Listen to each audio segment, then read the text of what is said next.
thinking about the upcoming election and who might be best for Bennelong, so I guess, how would you describe your political journey? What got you involved, and what do you see as the future for Australia and for Bennelong?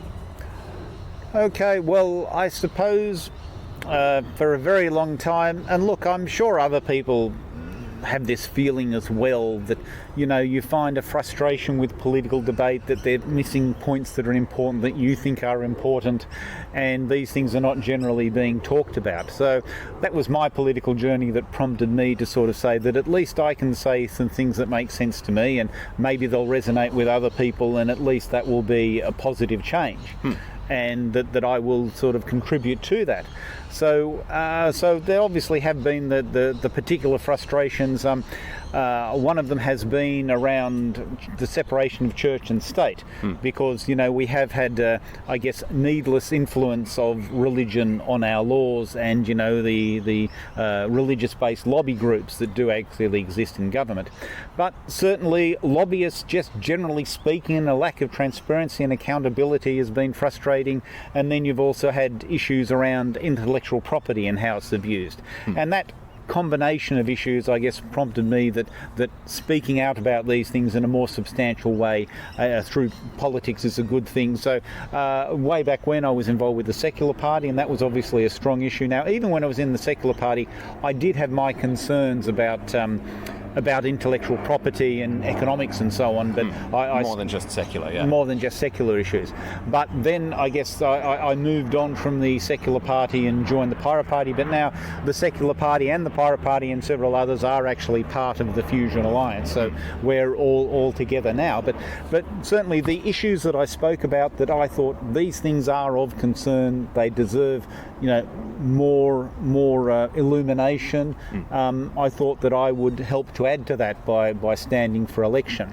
And I will be honest with you and say, when I started my political journey, that was a long time ago. I would have to sort of think carefully about what actually drove me all that time ago. I guess many people, would they would like to elect someone who has been thinking about these issues for a long time. Yes. Who's really refined their thinking about this. And I would say, basically in Bennelong it is interesting. Between Liberal, Labor, we've seen various candidates come and go. Some of them get elected, but I've stood for quite a few elections, I must say. Yeah, actually, now being part of Fusion, I guess, many people might compare Fusion to the Greens, for instance, because I guess we're both progressive. They're not as strong on freedom of speech as we are, which is something that I believe in. And also my position, notice, I believe in taxation, I believe in government involvement in the economy, but at the same time I also believe in the worth and possibility of corporate-driven innovation. Now, in the background, we have a lot of stories about the degree of government research that is done, and then the corporations run off with that ball and don't really pay appropriately for it. And look, that is a problem. But notice, broadly speaking, I look at the possibilities of corporate innovation and the positive possibilities of our market economy. And I think that combination of things is a lot more considered than the Greens are. Now, as far as foreign policy goes, I guess I personally have a much more, shall we say, innovative approach to foreign policy, and maybe there's some things in common with the Greens, but I do think that our foreign policy is a lot more considered rather than populist, even if it's different to both Liberal and Labor. So, and I suppose also in terms of economics, just having a better grasp of the economic subtleties, because we do want justice, but we want to be informed by having an economic perspective. And I do think so much of, let's say, the Liberal National Party is abusing economic concepts to sort of favour the privileged, and that's a problem. The Greens bang on about social justice to a great deal, but at the other end of the spectrum, they're sort of blind to some economic details which are really worth considering. So that's sort of my reaction to the Greens. I guess as well, many people talk about how Fusion skews towards technology. I guess it's worth pointing out, so like my background, I studied robotics, I work as a software engineer. John, you're a fairly technical person as well. Yeah. So yes, I have a background in physics, but I suppose again maybe we want to be talking about the Labor government. You know, the NAC is sort of, a lot of people are saying, the National Anti-Corruption Commission. National Anti-Corruption Commission. That is like, I'm not sure, a failed promise. Well, I suppose not a broken promise, but it certainly failed to live up to expectations. Underwhelming, we can definitely call it. We can call it underwhelming compared to what you might say, not so much the promises, the reasonable expectation of what we thought Labor would do going into power. And I think it's fair to say that the Liberals are even worse on this position. And certainly, you know, between pirates and fusion, it's also something that we're very strong on. Yeah, right. I wonder, actually, thinking to the idea of the cost of living, I guess, so many people would characterise it as just essentially what happens at the supermarket, what happens with energy. I guess, can we reposition this framing of it instead of just, instead of saying things are expensive and therefore the cost of living's high, well, what about our wages? You know, we've seen, since the 1970s, you know, productivity has slowly gone up around the world. Wages haven't really kept up. And so, you know, I would like to lean more into the idea of, let's lower the cost of living by earning a lot more money, by doing things better. Yes. Well, that is, I guess, a bit of an economic subtlety there, because, you know, there has been this argument of, you don't want to increase people's wages because that'll put pressure on inflation. But there's a very good argument that we've had productivity growth, and that's mostly been claimed by the capitalists. And I don't want to get into the class warfare thing or whatever, or go down that rabbit hole. But the fundamental argument is, you know, you can actually increase people's wages because of the fact that we've got that slack from the productivity increase over the last decade or so that has been claimed by the capitalists rather than by the workers. So, you know, so that is certainly something that can be done to sort of improve people's capacity to buy stuff by increasing the wages. And, you know, it shouldn't have that inflationary effect that everybody is trying to scare people with. I guess as well, you know, if we want to go down this route of being more dependent on productivity gains as opposed to just, you know, wage increases, I guess that ties hand in hand with the move towards universal basic income. I guess there's a big concern from people that, you know, as AI becomes even smarter, as robots might take people's jobs, you know, I guess society really has to be able to capture the value from, you know, the productivity, from getting things done. Whether or not it's a human getting it done, you know, we have to rely less on that. Yes. And because as well, you see, you know, something like 14% of people at any given time can't work. You know, maybe they're children, maybe they just gave birth to children, maybe they're too old, maybe they're disabled. And so I guess when many people hear that, you know, the unemployment rate is maybe, you know, 3%, that's only the people who are looking for work. Yes, that's right. There is the participation rate in the background, and if people have given up looking for work, then, you know, that's sort of making the picture a lot more complicated. That's certainly the case. And, like, again, I don't think this is a criticism of the current government, but I guess I keep thinking back to, you know, the Liberal Party rhetoric about lifters and leaners. And like, then you have the fact that, like, in the Illawarra region, which is somewhat south of Sydney, that the unemployment sort of basically grew there over a considerable period of time. And the idea that over however many years the people of the Illawarra suddenly got lazy and couldn't be bothered working, that sort of flies in the face of that rhetoric about lifters and leaners that was actually part and parcel of what the Liberals were on about some time ago.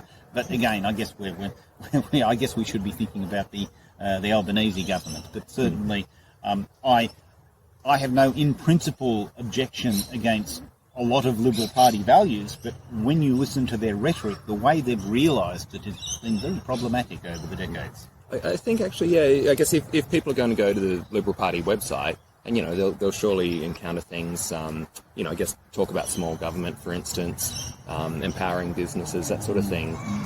I don't know about you, but when I read this stuff, I think, is this the Liberal Party? Is this the same people? I mean, that's not how I characterise them. There have been, you know, how many scandals over the years. That's what I think of when I think the Liberal Party. Yeah. Am I being a bit too mean? Well, I think it is. Let's just say, when it comes to bureaucracy and various stories, it does feel like Liberal Party tells a lot of stories about how they're going to do stuff, and people believe them, and they're way overstating things, I guess it's fair to say. Fair enough, yeah. I guess thinking about the next federal election, many people would have seen the name change recently. So now, Fusion is officially called Fusion Planet Rescue, Whistleblowing Protection, Innovation. Yes. So I guess many people relate to the importance of innovation, for instance. We all love the CSIRO. Can you talk a bit about whistleblowing protection? Why is this worthy of such a prominent space in our name? Okay, well, whistleblowing is something that has been happening in Australia, and so many whistleblowers have been basically screwed over by the legal system. I suppose there's Richard Boyle. Now, the ATO whistleblower, and we also... What was it? The tax office was somehow breaking the law or something? Well, the tax office was basically treating people quite harshly in terms of pursuing them over tax debts.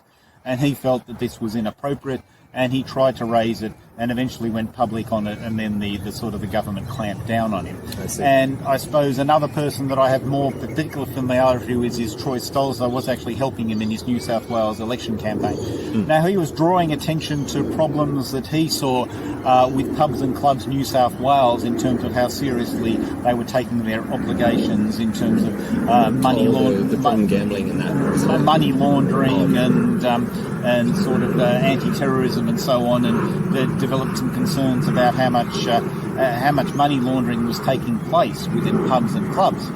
And there is quite a long list of people who have drawn attention to these things publicly, and they're not protected by our laws. Now, the thing is, at a common garden variety level, we see so many problems that are just apparent to the person on the street, or perhaps I should say, and yet the courts don't seem to basically just go with these people on a narrow sort of way, and they end up in prison, and we are all just shaking our heads.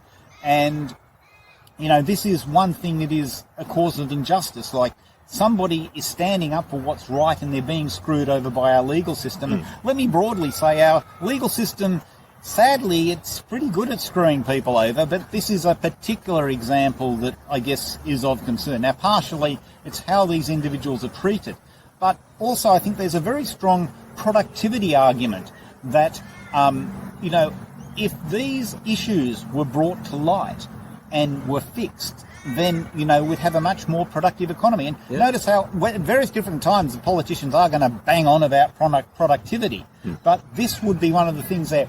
And also, if whistleblowers were taken a lot seriously, if transparency was taken a lot more seriously, then we can imagine a bureaucracy that is a lot more human-focused and responsive, and that we would all benefit from. Yeah. So I guess the a healthy economy is part of having a harmonious society. Yes. I guess it feels. I guess if we think about the morality of whistleblowing, revealing something's gone wrong. Society isn't what we were hoping for it to be. Yes. I guess corruption, bribery, kickbacks. That's sort of the most obvious case, isn't it? Yes, that's right. But yeah, as well, I guess in terms of the ATO, wrongly pursuing people. Yes.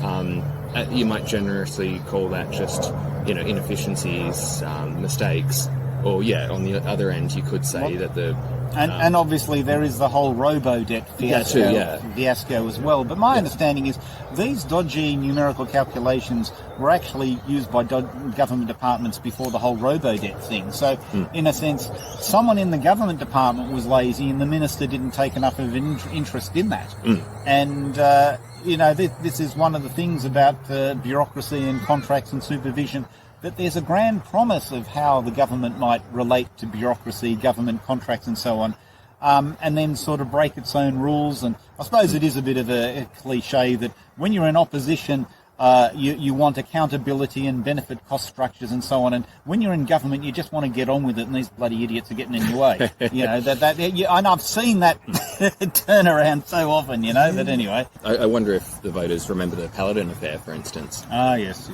So I guess a brief summary for anyone who, correct me if I'm wrong with this account, John, but so Peter Dutton, when he was Home Affairs Minister, he awarded this immigration contract. Oh, sorry, he didn't award it. The Home Affairs Department awarded it, and he said he had no sight of this contract before it was awarded. But Yes. Well, but this goes off on a bit of a tangent, and you have actually prompted me. But I guess we may be talking about transparency, accountability, and so on. And I have no, in principle, objection to the government securing services from business in our economy, but I do think that contracts should be transparent. We shouldn't have commercial incontinence clauses, and very importantly, we should be doing dealings with bricks and mortar businesses in Australia, not vague business entities operating out of the Cayman Islands. And I won't mention any names, but we do know the government has been doing business with these sorts of entities, and I'm thinking, I've got nothing against the government doing deals with business, as long as they're bricks and mortar businesses in Australia, and as long as it's transparent and so on, but that's not what they seem to be doing, Although, I guess, in terms of how we choose businesses, for, when these businesses are helping to run essentially government services, I think couldn't some ideas be better fulfilled by open source software projects? Because I guess inherently there's going to be misaligned incentives if if a company is providing a service, there's an incentive to keep creating profit. There's an incentive to continue the existence of this organisation. I mean, I've heard about situations where non-profits, charities, sometimes they unfortunately go down a path that's not ideal, because this particular path they want to maintain that problem being in existence. And look, when it comes to let's say unemployment services, and yes, I certainly would say that there's been excessive privatisation without much oversight. And the thing is, you have this idea of the government will write these good contracts and we'll get good services from business. But the problem is, the government's not very smart about writing contracts. They sort of lean on the ideology and think, this will be a magic wand that solves our problems and we don't have to think about it too hard. And again, that's how things go wrong. And I think particularly with unemployment services, we've got ourselves into quite a quagmire there with too much involvement of private industry there. So, as I say, it depends. And obviously there was the whole thing of the COVID hotels in Victoria, and I think people what was the scandal there? Yeah, and I still think people still haven't figured out how did these contracts actually happen, who was responsible, and it's still a murky issue. The government overpaid for hotels? Yeah, so it's still a murky issue of what's actually happened there. So I do say that I've got no in-principle objection to the government, securing private services from business with those qualifiers, but it's amazing how often it just goes so incredibly wrong, because the promise is that the government is smart about doing these contracts, and they really aren't smart about doing the contracts. I wonder, actually, when we were mentioning before about, potential monopolies, people criticise the supermarkets, for instance, I see one of the potentials I see for where government could get more involved is instead of creating so much laws for ensuring competition, what if we could help, what if we could get government involved in creating more transparency? So, especially around pricing.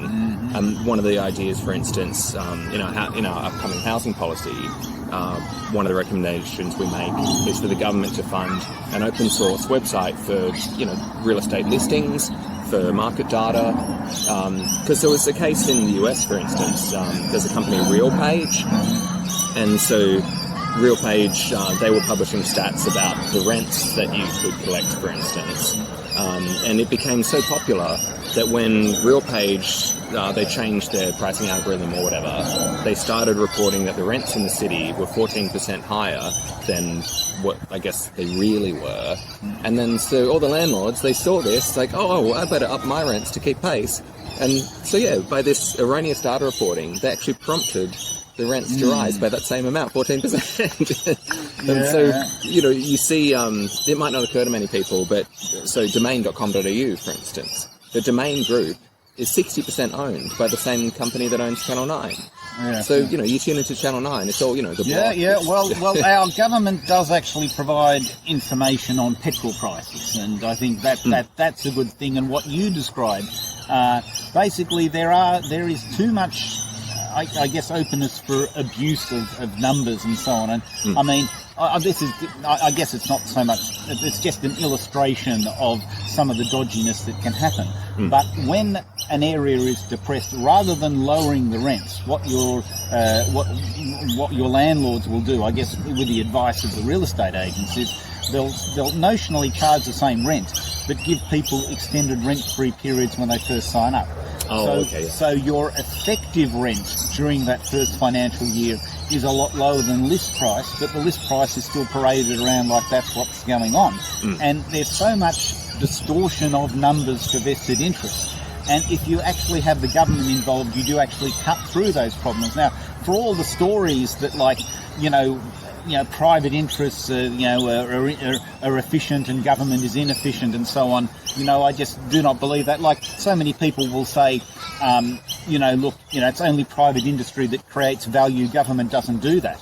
But, I've heard from farmers, and they will say, we check out what the Bureau of Meteorology is saying at the start of the day, and we will make decisions involving tens of thousands of dollars as to whether to harvest or not, or what to do with the coming situation. So the government service is crucially involved in decisions involving tens of thousands of dollars, and people say the government doesn't help to create value. I guess we've covered why we've covered how fusion is different to the Greens. If we think of Labor, for instance, I mean, what comes to mind for me, for instance, is jobs. But I mean, some people might have heard of the concept of bullshit jobs. The idea that if I stop turning up to work, does it really affect the company? Does it really affect society? And studies have been done that anywhere between 15% of the population to maybe 40%, they identify that, yes, I have one of these jobs myself. And so if we see the advances in robotics, in AI, I mean, for me, someone who studied robotics, I see so much potential in liberating us from all the bullshit jobs. Government would have to readjust the economy with methods such as universal basic income. But if there's a famous quote from Milton Friedman, for instance. He goes, he was visiting a tunnel digging project, and some people were telling him about, like, there are 500 people digging this tunnel, and he said, if it's jobs you're optimizing for, not progress, then they should be using spoons instead of shovels. Yes. Well, I can't remember the gentleman's name, but I know the techno-anarchist, and his statement was, "We are keeping machines out of a job." Yeah, I very much agree with that. And I guess as well, something worth noting is I've seen surveys amongst Labor members. Do you support universal basic income? And union members, Labor members, they support it, except the union bosses, the Labor bosses, they don't support it. We were saying before about some of the non-profits, some of the charities, they unfortunately make decisions that just prolong the existence of the company, even if it's not for the benefit. Well, certainly. I think I can say this because it's a positive sentiment, but the Wayside Chapel. Now, one of the things that occasionally they'll be in church and someone will wander in and they'll tell a story of how they were messed up really 10 years ago, and then they got help from the Wayside Chapel, and now their life is in order and they've gotten on top of things. And for the people at the chapel, getting someone off their books is an achievement. It's something they look forward to. So, in that sense, their motivation is really good. And altruistic, And also, I suppose I go back a long time ago, but once upon a time, our world actually got rid of smallpox. And a lot of people went around the world and they were actually doing vaccinations when vaccinations was much more an appreciated thing. Before you got the 5G chip in it. I have to admit, I've had four, maybe five vaccinations, and I tell you, my mobile phone reception is no better than it was before. So, never mind. So I got gypped on that one, I have to say.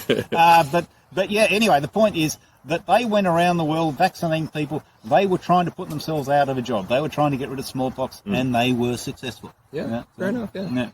I guess one of the groups we haven't considered politically just yet, if we compare fusion with let's say the Teals, or maybe independents in general. I guess, what do you think attracts people, to Fusion instead of independents? Well, I suppose let's say we're more of a party than the Teals, but less of a party than LNP or Liberal, or maybe even the Greens, because we have an umbrella, but there's also room for people to, I guess, forge their own path under that umbrella. Now, the Teals are actually all community independents. Each one of them is an independent, and, Dutton is unfairly characterising them as being part of a party. They're not part of a party. They are independents, and with Fusion, you have the idea that you are much more formally linked to a network of people across Australia, and we do have that party to rely on, that shared thinking. So, we are offering something different to the Teals, but not to criticise the Teals. They're obviously doing good things as well, and good luck to them. So. I see one of the advantages for me, I guess, why I'm part of Fusion as opposed to, one of the other parties, or, doing it independent. As you said, we can draw on a national-wide network. I love having, we have very technical people, experts in their field, providing input for all these policies. And, many independents will love to say that, I'm going to listen to people, I'm going to seek out expert opinions.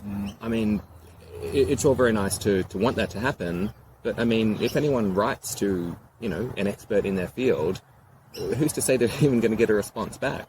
We are already, I guess, analysing the world around us and trying to understand it in a structured way with a lot of people on board. And certainly, if you are an independent or a Teal, whatever, once you get elected to Parliament, then you have, I guess, a staff, who can help you with research and so on. But in a sense, we in Pirates and Fusion do have that network of people, that collaboration, where, any individual candidate, there's a lot more than just that individual candidate. Though certainly the Teals obviously had campaign teams behind them, but I'm just trying to say that there's a broader net support network when you're talking about... it's a daunting prospect. If you're meant to start from scratch, if you're meant to reinvent the wheel within each electorate, I don't know that that's the best use of resources, the best way to go about things. For me, I guess I was coming across, I was discovering these ideas about how I think the world could be improved, some of the ideas that I think Australia could put into practice. And, only once I had fleshed it out a bit more did I come across Fusion, because Fusion had many of the ideas I already agreed with. And I guess when many people... a big criticism of parties is this notion that you have to toe the party line, say something you don't really believe in.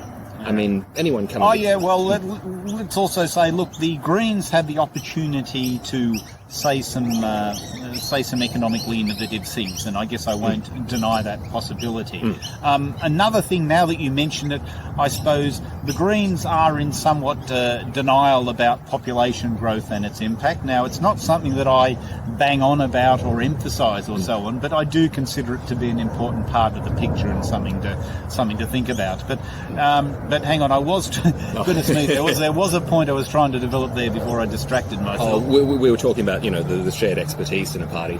Yes. So I suppose, goodness me, so then you have individual candidates, and shared expertise. All right, I think I was developing. I wanted to say as well, I guess if people are going to join a small party such as Fusion, unfortunately we don't have anyone elected just yet. If you have this idea of parties towing the line, people saying what they'll say just to get elected. I mean, okay. Yes. Now let me try to say this. So I was saying about the Greens being economically innovative. Okay. Now, one of the things when it comes to housing and accommodation, there is this fundamental clash between people who have property and want to maintain that property value, and people who don't have property yet or are renting or whatever. And that while governments pay lip service to do something about this, the fact is they're going to upset so many people along the way.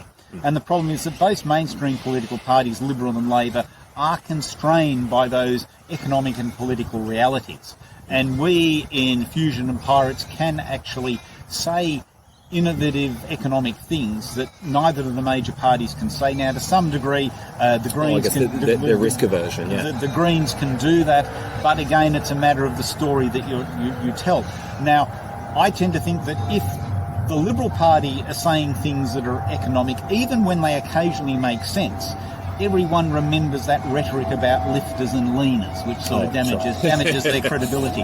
And if the Greens are saying something sensible, there's a moderate number of people who will just dismiss write them off as raving lefties. But we have a nuanced economic position that we can put forward.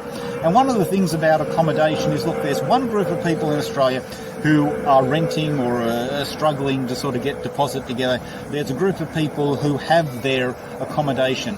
But of the people with accommodation, it's not a large number, but it's a moderate number, and it's growing, of people who realise, look, I'm doing all right, but what's going to happen to my children as they try to enter the property market? What sort of society do we want to live in? And what sort of society are we going to live in? So there's some people who have their property who are, in a sense, comfortable economically, but are very concerned about the broader picture.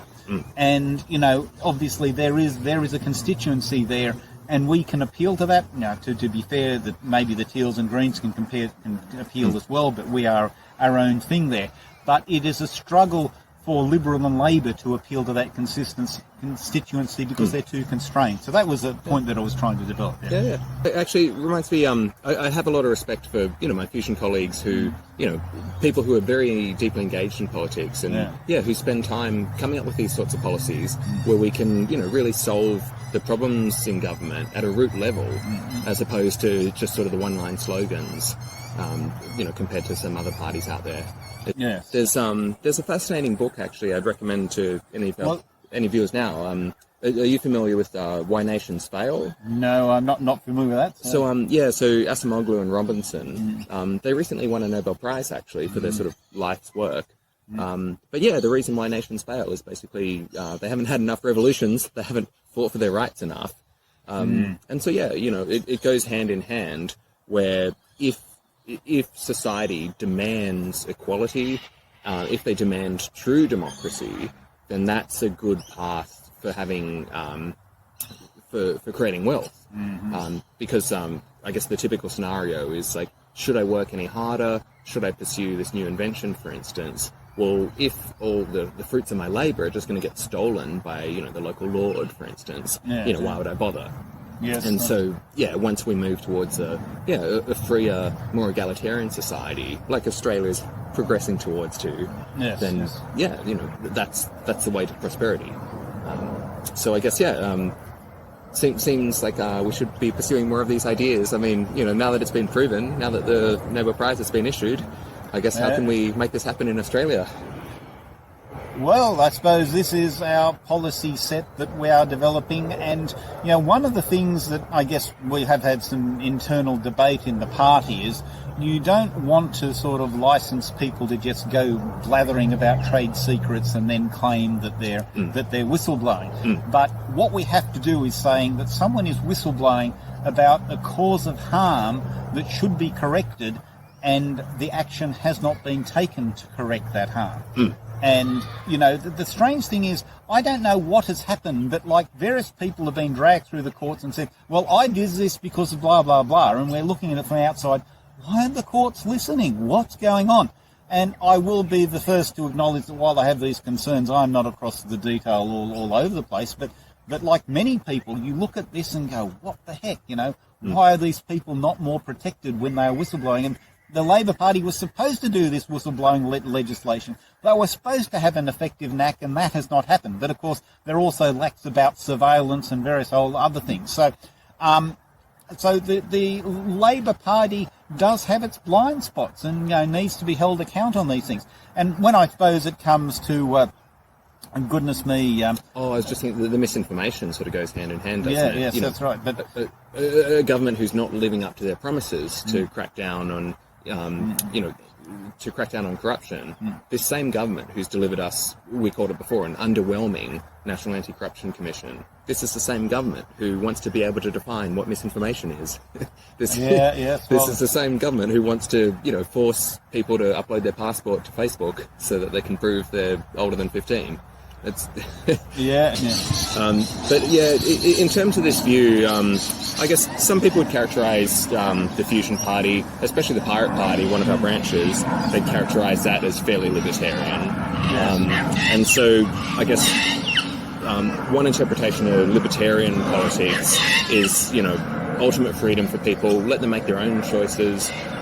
We shouldn't have the government, with its monopoly on violence, forcing people into decisions. We should let them choose more. Unfortunately, a problem I have, where it feels a bit incomplete, is that many marketplaces have a tendency towards monopoly. If people are left to their own devices, unfortunately, many people will make the wrong decisions. I think this definitely doesn't legitimise some sort of overprotective nanny state. Yes. Well, yeah.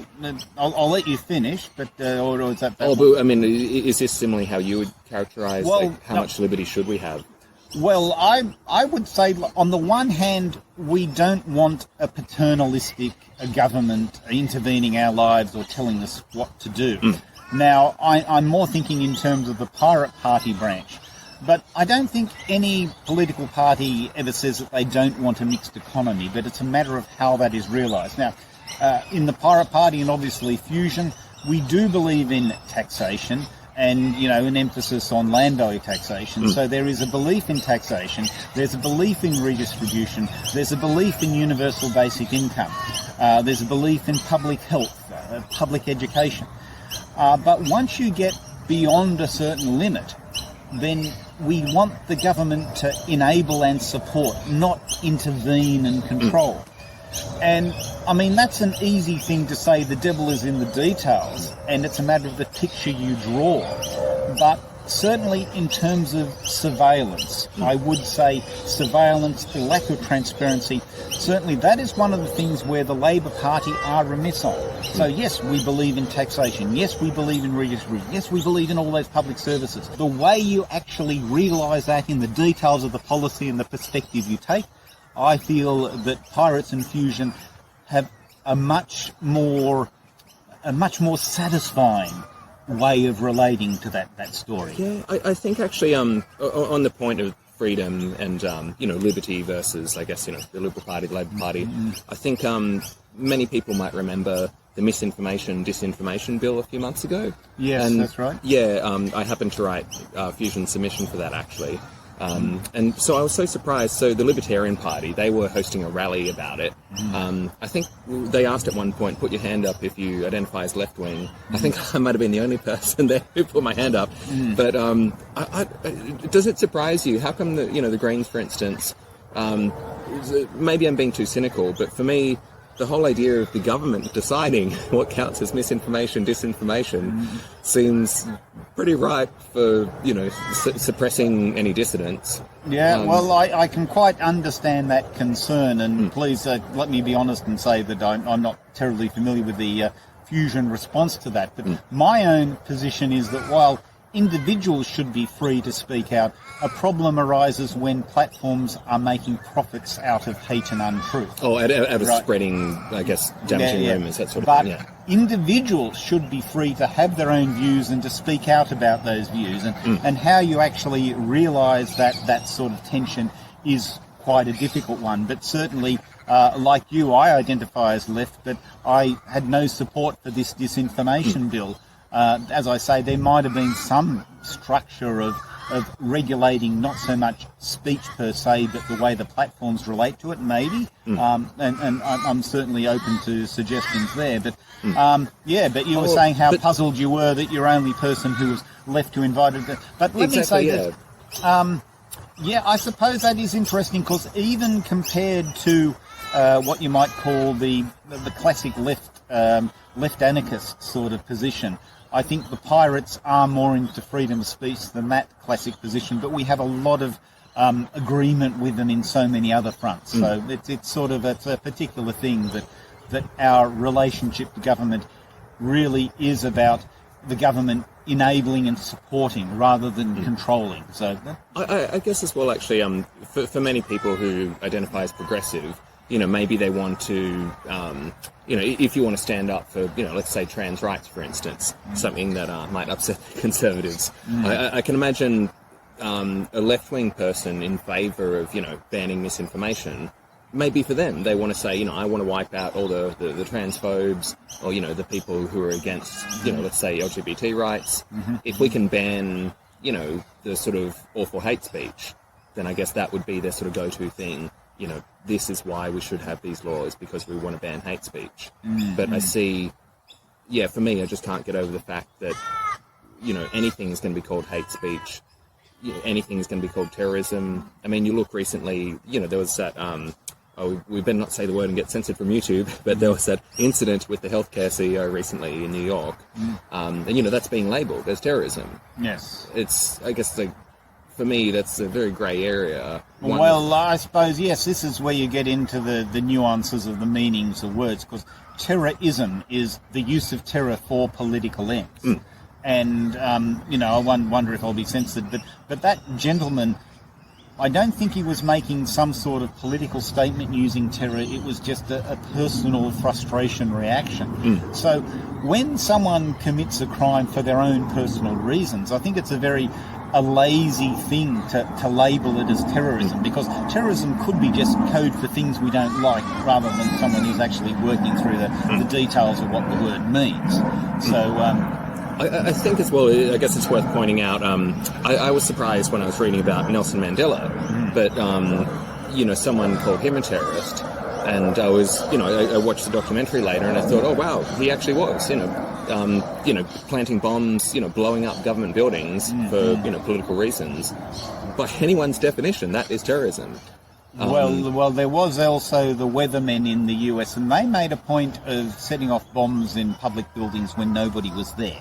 Yeah, so this was meant to be the same thing, yeah. Yeah. And so we can say... there's violence in the sense of, well, hang on, here's damage in a quite spectacular fashion, but it's not meant to be physically harmful to any individual. So, that is, I guess, a complexity of it. But let me see, so you're talking about freedom of speech, you're talking... Oh, I guess just to wrap up the terrorism thing, I should just... Well, one thing, I think you have reminded me of the thing that certainly within Pirates and Fusion, we believe in universal basic income.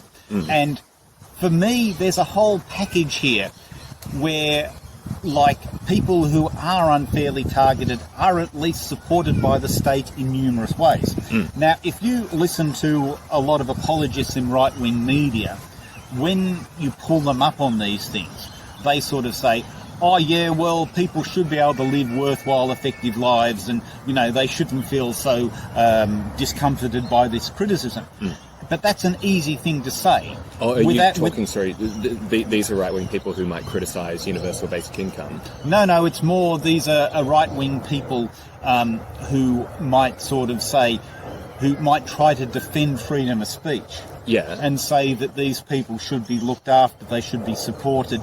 We're only saying that speech is the issue, but they should still be supported. But at least within our parties, we actually support universal basic income. What I'm trying to say, there's a package where... We give them more rights. There's a package where, okay, people may well feel uncomfortable about this form of speech, but we have a comprehensive approach where we try to support them in other ways. While the right-wing commentators, they will only give this lip service when they're pulled up about it, but they would never talk about supporting people except when they're put under pressure. This is supporting the targets of hate speech, you're saying? Yeah. So another thing is when it comes to freedom of speech, Voltaire was talking about defending to the death the right of someone else to say something that offends them.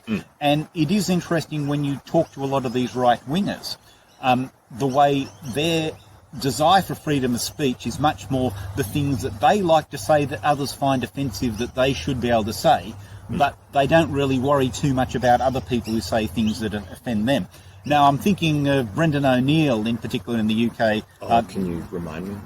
Okay, well, never mind. He's just someone in the UK who bangs on about freedom of speech, and I'm a little bit more familiar with him than, I guess, other commentators. And that's perhaps an accident. You know, there's lots of people saying stuff out there. I just happen to be slightly more aware of him.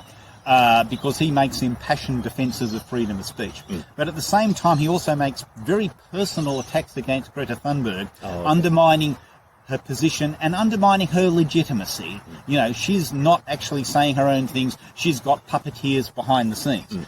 So he's making personal attacks against this person. Now, if he was actually being consistent with his ideas about freedom of speech, he would just say, she's wrong, here's why I think she's wrong, and then outline that. But notice that a lot of people from the right who talk about freedom of speech aren't taking that Voltairean position, while I would like to think that I'm at least more consistent than your typical right-wing commentator in the way I relate to these issues. Yeah, it's interesting as well. When you raise the point about criticising Greta Thunberg for this criticism that someone's pulling the strings. Yeah, I guess it reminds me very much. Unfortunately, the political debates in Australia as well. When we resort to sort of ad hominem attacks and everything, it's devaluing the legitimacy of the other person to have a point of view. It may be disagree with it. It may be wrong, but you're undermining their very right to hold a view. And for me, that's a much stronger. That's problematic to my way of thinking. I will say someone's wrong, but I will not dismiss their ability to have a view that's opposed to mine. It reminds me. I guess wouldn't it be ideal if there's this notion of steel manning? If we think of the opposition's argument and we present it in like the strongest possible way. Because if we attack anything else, well, that could just be an inaccurate straw man version of. Yes, that's right. Well, sort of basically straw-manning your opponent as well as delegitimising them. That's sad to say, all too often a thing in political debate. It was a shame for me to see actually recently. So the Climate 200 movement, associated with all the teals, I saw they were running a campaign recently. They had like Gina Reinhart, Peter Dutton. And, they'd applied some sort of filter, so it looked as though, they were very old, they had very sort of ugly skin. I feel like, can't we return to a debate just based on ideas? Yeah, well, certainly, I mean, personal attacks that are demeaning in that way. I mean, regardless who is making them, I find them very problematic. Now, let's say John Howard. Look, I didn't want him as Prime Minister. I had a lot of disagreements with him. But I was also quite offended by the personal, nasty attacks made by the left during his time. So in a sense, those sorts of personal attacks, regardless of who the target is, I do not approve of that. So, you saw as well when some of the other parties they get away with their personal attacks, their one-line slogans. It feels pretty insulting to the intellect of the voters. Yes. I mean, surely, these are grown adults making responsible decisions about how their life is going to be run by the government for the next few years. Surely they can be trusted, to read at least one paragraph about what each party's offering. Well, one thing that does happen, and I don't know how large the number is, but at each election there's a moderate number of people who do try to familiarise themselves with the policies of all the different parties, at least at a cursory level and maybe a detailed level, depending on how they're going. And I don't know what proportion that is of the total voting population, but it is encouraging to see. There's also the fact that fewer and fewer people are voting for either the two majors or even the two majors and the Greens, and are sort of finding other people to vote for. So that's actually a positive move. But sure, I think it would be even more positive if, I guess, the level of discussion we had was a bit more detailed and a bit richer. If you look at the news there, it's amazing how many things go wrong or how many people have been screwed over by robo-debt. And our life is something of a duality in that we can have a very comfortable, pleasant existence, But at the same time, there are so many people out there. I mean, whether you want to say it's a cost of living crisis or people who have been whistleblowers have been screwed over by the system. I mean, there are a lot of people where our system, much as it gives us a lot of a pleasant life, it really has stomped on a lot of people along the way, and that's quite sad. And that is the combination of things of the world we live in. And certainly there are places in the world that are a lot worse than where we are, but this is a duality to relate to. Our world is good, full of both bad and good. I mean, some of the experiences that I know personally of these whistleblowers, the experiences that they've had, or people who have been at the receiving end of robo-debt. And, I guess people revealing war crimes, and yes. they're the ones who get punished, not the war criminals. Well, one of the things I would say, I'm not the only person to comment on this, but let's assume you do some sort of mistake in welfare, and indeed robo-debt, it was way overstated, but you make some sort of mistake, you're going to be dragged across hot coals. But, when those politicians had their problems with, whether they had, overseas, basically allegiance to overseas powers, and yes, it was an honest mistake. The dual citizenship. Dual citizenship, and okay, it was an honest mistake, but interesting, try going to welfare and saying, oh, this is an honest mistake, you'll be chewed and spat out. But these politicians saying, "Oh, it was an honest mistake." Yeah. It's I guess the premise of robo-debt, wasn't it, that even though some of these could have been honest mistakes, let's not go soft on them. Let's send in the debt collectors. Let's harass them to the point that they commit suicide. It's pretty awful that the fact that these are governments who can get elected. I mean, everybody likes to have a nice friendly photo in the election campaign. Vote for this Liberal person, Labor person. I care about the electorate, and yet these parties, they regularly betray Australia. Yes. How many scandals have there been where a Liberal person, a Labor person, betrays the country, commits a crime, all this. Whoops. Maybe it's just as well we don't get sued. John, if people want to get involved in helping to improve Australia at the next election, how would you recommend? How can they help? Okay, we'll go along to the Fusion website and sign up, but apart from that, there's obviously putting a poster in your front yard, door knocking, handing out flyers perhaps at railway stations or letter boxes, and also obviously donating money. That's always lovely, but I'm not going to try to twist anyone's arm. But basically, spread the word. And one of the things that myself and Owen were actually saying is, look, regardless of how successful I am in this particular election, I think having more detailed discussion of these important issues is a good thing, and I think there's some good work that we can all do. Yeah, okay, cool. John, this is perfect. Okay. Authorised by Owen Miller for the Fusion Party, Brunswick, Victoria.